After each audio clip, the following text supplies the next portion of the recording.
अस्सलाम वालेकुम दोस्तों, कैसे हैं आप? ठीक हैं? अच्छा, ये वीडियो बनाने का मकसद ये है कि आप लोगों को बताया जाए कि भाई के इलेक्ट्रिक किस तरीके से आवाम को लूट रही है, सही है, और किस तरीके से आवाम के ऊपर जुल्म कर रही है। ये मेरा प्रीवियस मंथ का बिल है, आप देख सकते हैं, जुलाई 2022 का बिल है ये, सही है। और उसके जो यूनिट हैं वो 607 यूनिट थे और उसका जो बिल था वो था 17,644 रुपये।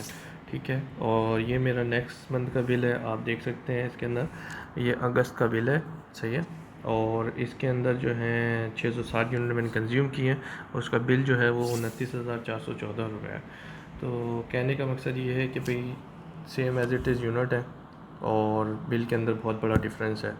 और एक चीज़ और बड़ी अजीब है, 607 यूनिट मेरे प्रीवियस मंथ की भी थे और 607 यूनिट मेरे इस मंथ की भी यूनिट्स हैं। समझ नहीं आई कि ये के इलेक्ट्रिक की मेहरबानी है या क्या है कि इन्हीं के साथ इत्तेफाक होते हैं और ये लोग इस तरीके से करते हैं। तो कहने का मकसद आपको कुछ चीज़ें इसके अंदर बतानी है कि भाई इन्होंने किस तरीके से आवाम को पागल बना के रखा हुआ है, सही है। पहले इस मंथ की बात कर लें, जो ये अभी पिछला मंथ गुजरा है जुलाई का। तो जुलाई के अंदर आप देखें कि इन्होंने मुझे सिर्फ़ और सिर्फ एक प्रीवियस स्लैब लगाया है और यानी कि एक स्टेप पीछे गए हैं और उसके अलावा कोई और स्टेप नहीं लगा, कोई और स्लैब नहीं लगा मुझे। 100 100 से 200, 200 से 300, इस तरीके से उनके रेट अलग होते हैं। अगर उससे किया जाता तो मेरा बिल बहुत कम होता। इस मंथ भी जो पिछला महीना जो गुजर चुका है, 17,000 बिल आया था, उससे भी कम हो सकता था, ठीक है। और इसके अंदर ये आवाम को कोई गवर्नमेंट रिलीफ तो देती नहीं है, लेकिन टैक्स जो है हर महीने बाकायदगी से जो है आवाम के ऊपर लगाती है। ना तालीम के ऊपर हमारे ख़र्चा करती है, ना हमारी हेल्थ के ऊपर कोई अच्छा निज़ाम है, ना हमारे रोड का इंफ्रास्ट्रक्चर सही है। बस टैक्स लेने से मतलब है हमारी गवर्नमेंट को। और इस तरीके के जो चोर इदारे हैं के इलेक्ट्रिक जैसे, उनकी ये जो है उसके ऊपर कोई एक्शन नहीं लेती और उसके ऊपर कोई बात नहीं करती, ठीक है। तो मैं आपको नेक्स्ट मंथ मैं बात इसी की करूँगा कि इसके अंदर एक प्रीवियस स्लैब लगाया, तो मैंने उनको कॉल की तो उनकी तरफ से रिप्लाई आया है कि भाई गवर्नमेंट की तरफ से ये वो एप्लीकेबल हुआ है कि भाई आप एक प्रीवियस स्लैब एप्लीकेबल होगा, उसके अलावा कोई दूसरा स्लैब एप्लीकेबल नहीं होगा। तो वो जो उन्होंने रेफरेंस कोड किया था वो मैं आपको दिखा देता हूँ। इसके अंदर वो जो उन्होंने बात की थी वो इस SRO की बात की थी। इसके अंदर जो है आप देख सकते हैं, मैं आपको दिखा दूँ। बेसिकली ये स्लैब्स होते हैं, सही है। और ये अमाउंट जो है वो हम पे एप्लीकेबल होती है। तो उन्होंने मेरे 607 यूनिट थे, उन्होंने एक ये लगाया और एक ये वाला प्रीवियस करके उन्होंने मुझे अमाउंट जो है वो बता दी, ठीक है। और मुझे बिल भेज दिया, सही है। और रेफरेंस कोड किया इस वाली बात को कि as per decision of authority, अगर आप देखेंगे as per decision of authority residential consumer will be given benefit of only one previous slab. मतलब एक प्रीवियस स्लैब आपके ऊपर एप्लीकेबल होगा और इसके अलावा और स्लैब जो है ना वो आपके ऊपर एप्लीकेबल नहीं होंगे, ठीक है। तो फिर मैं आपको दोबारा इस बिल के ऊपर आ जाता हूँ, ठीक है। और नेक्स्ट मंथ के बिल पे आ जाता हूँ।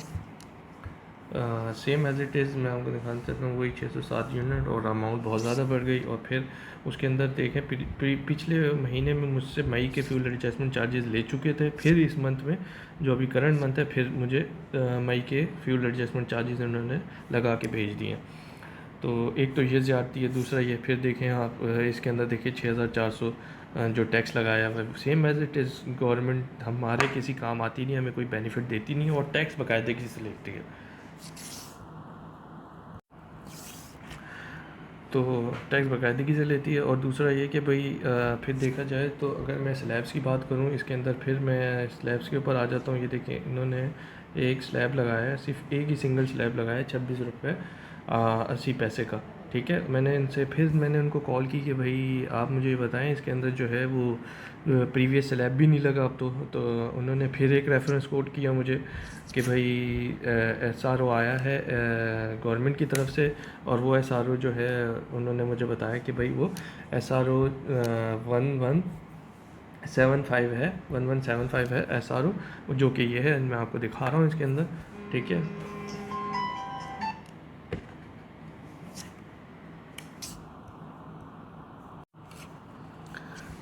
जो कि SRO 1175 है, सही है। उसके अंदर भी सेम एज़ इट इज़ यही चीज़ मेंशन है। मुझे तो इसके अंदर कोई चेंजिंग नहीं दिखी है। सिर्फ एक चीज़ दिखी है, वो है NEPRA, for NEPRA determine tariff as per authority decision residential consumer will be given to the benefit of only one previous lab. Same as it is लिखा हुआ है कि एक प्रीवियस लैब लगेगा, बट उन्होंने मुझे इस SRO का रेफरेंस जो है दिया कि भाई आप वो देख लें, उसके अंदर ये लिखा हुआ है।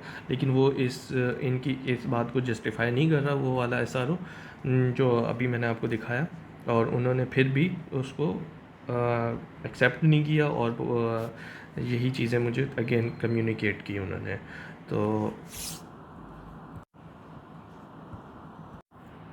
तो वो जो है वो 200 यूनिट के ऊपर एप्लीकेबल होगा, और 200 से ऊपर जो यूनिट है उसके ऊपर एप्लीकेबल नहीं होगा। क्यों नहीं होगा भाई, आप मुझे ये बताएं। वो भी रेजिडेंशियल है, हम भी रेजिडेंशियल है, जिनके 607 यूनिट के बिल हैं वो भी रेजिडेंशियल एरियाज़ में आते हैं, वो कोई कमर्शियल में तो आते नहीं हैं। तो जो 200 यूनिट जिनका है वो भी रेजिडेंशियल है, जब उनके ऊपर एप्लीकेबल हो रहा है फ्यूल एडजस्टमेंट चार्जेस, उसको ख़त्म किया जा रहा है, तो 607 यूनिट वालों के ऊपर भी एप्लीकेबल होता है, और उसके भी फ्यूल एडजस्टमेंट चार्जेस ख़त्म होने चाहिए।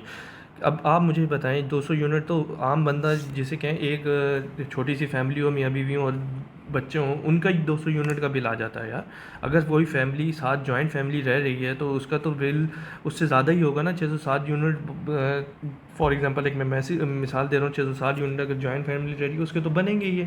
देखें, बात ये है कि एक बंदा रह रहा है 60 गज़ के घर के अंदर, उसके अंदर एक छोटी सी फैमिली रहती है। एक घर रह रहा है 120 गज़ के घर के अंदर, 200 गज़ के अंदर, 300 500, तो इस तरीके से बिल तो बढ़ेगा, जाहिर सी बात है। तो आप ये कहाँ से डिटरमिन करें कि भाई 200 यूनिट जिसके होंगे उसके ऊपर एप्लीकेबल नहीं होगा, उसके ऊपर एप्लीकेबल होगा, और जो इसके 200 यूनिट से ऊपर होंगे उसके ऊपर एप्लीकेबल नहीं होगा। ऐसा नहीं है, इसके ऊपर आवाम को उठना चाहिए, इसके ऊपर बात करनी चाहिए, और इसके ऊपर एहतजाज करना चाहिए कि भाई आप जो हैं ये सब के ऊपर से फ्यूल एडजस्टमेंट चार्जेस ख़त्म किए जाएँ, और आवाम को रिलीफ दिया जाए। आवाम जो है आपकी इन हरकतों की वजह से बहुत ज़्यादा डिस्टर्ब हुई है और बहुत ज़्यादा परेशान है। आप मुझे बताएं, एक बंदे की सैलरी 30,000 रुपये है, वो 30,000 रुपये का बिल कैसे भरेगा? एक बंदे की सैलरी 20 से 25,000 रुपये है सैलरी, वो किस तरीके से 10-10 हज़ार रुपये के बिल भरेगा? इन्होंने आवाम को पागल समझ लिया है, और आवाम के ऊपर जो बोझ डाला जा रहा है वो कहते हैं कि ये उठा लेंगे। सेम एज इट इज़ देखा था आपने, कमर्शियल के ऊपर जो है वो 6,000 रुपये का टैक्स लगा दिया, 3,000 का टैक्स लगा दिया। अगर वो लोग नहीं उठते, वो लोग आवाज़ नहीं उठाते, और वो लोग एहतजाज नहीं करते, तो उनको भी 6,000 रुपये पे करने पड़ते, और वो इनको टिका लगा देते। इसी तरीके से हमें भी अब इस बात के लिए उठना पड़ेगा और बात करनी पड़ेगी कि भाई ये जो फ्यूल एडजस्टमेंट चार्जेस हैं और जो मुख्तलिफ़ किस्म के टैक्स हमारे ऊपर लगा दिए जाते हैं, सबको ख़त्म किया जाए। आवाम बहुत परेशान है इससे। इस वीडियो को ज़्यादा से ज़्यादा शेयर करें और इसको एहतजाज का हिस्सा बनाएं, और इसके यहाँ पे एहतजाज करें, उसे दूसरे लोगों तक शेयर करें, ताकि ये अवाम हुकाम तक पहुँच सके और वो इसके ऊपर एक्शन ले। सही है।